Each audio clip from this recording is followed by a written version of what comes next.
कविता संग्रह जिसको समर्पित किया है उसके लिए जिसे मालूम है ये उसी के लिए है। उसके लिए जिसे मालूम है ये उसी के लिए है। यकीन जानिए, ये यकीन मतलब उनको कहने की जरूरत नहीं कि किसके लिए है। तो जब आप ये काव्य संग्रह खोलते हैं, जब उसको पढ़ना शुरू करते हैं, तो आपके अंदर भी ये यकीन उतरता चलता है। उस यकीन के बदौलत ही हमको ये पूरा कविता संग्रह आप पढ़ सकते हैं।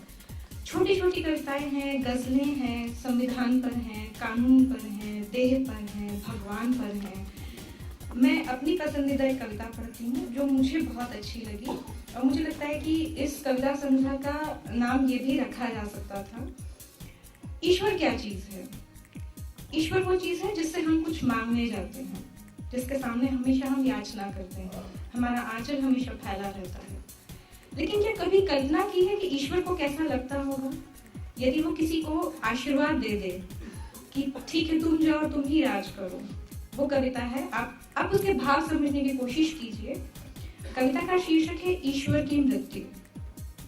मनुष्य ने ईश्वर को अपनी समस्या बताई। मनुष्य ने ईश्वर को अपनी समस्या बताई और समाधान की प्रार्थना की। ईश्वर ने मनुष्य की प्रार्थना सुनी। ईश्वर ने मनुष्य की प्रार्थना सुनी। स्वयं पर विजय पाओ, स्वयं पर विजय पाओ।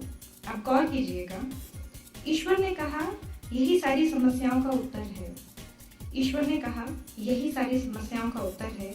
ये सब कृतज्ञ मनुष्य की समझ में नहीं आया। स्वयं को जीतने के लिए उसने मंदिर बनाया। यह सब कृतज्ञ मनुष्य की समझ में नहीं आया। स्वयं को जीतने के लिए उसने मंदिर बनाया।